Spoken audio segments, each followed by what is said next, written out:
Imagine a ship just drifting in the middle of the huge, empty Atlantic. Its sails are full, its cargo's all there, and there's even a half-eaten meal on the captain's table. The only thing missing? Every single person. This, right here, is the story of the Mary Celeste, and it is one of the greatest unsolved mysteries of all time.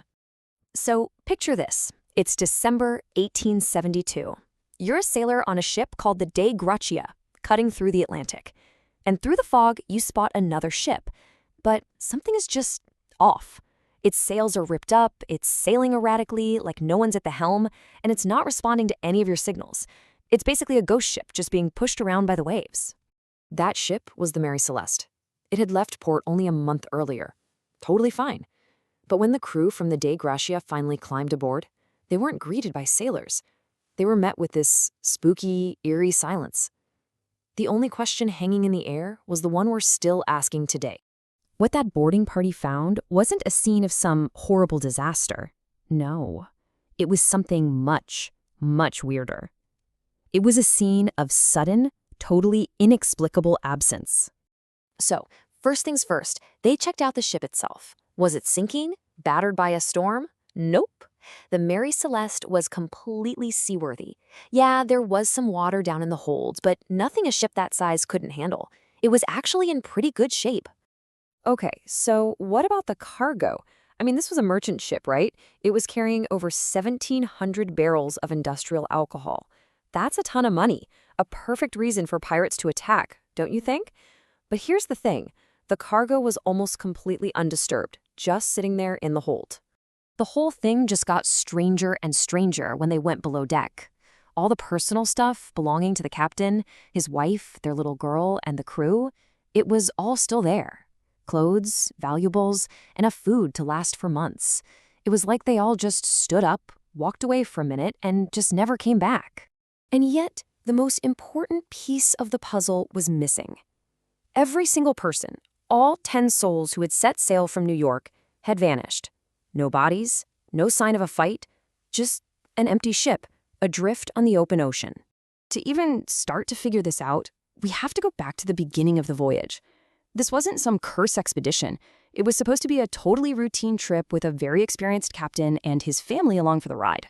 This timeline here reveals this crucial 10-day gap in the story.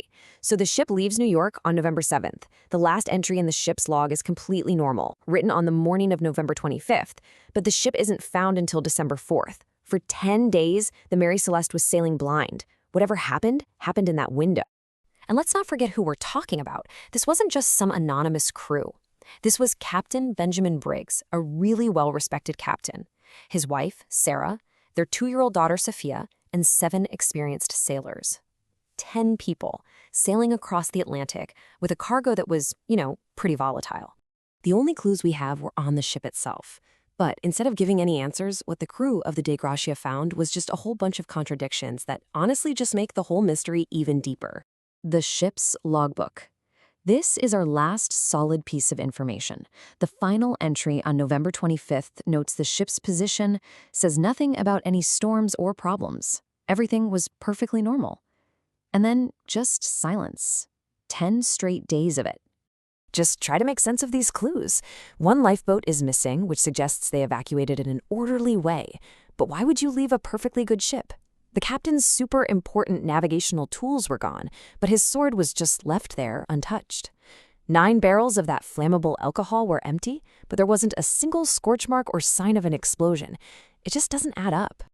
So, when the facts make absolutely no sense, that's when the speculation really kicks into high gear. And for more than a century, theories have been swirling around this thing, from, sea monsters to simple science.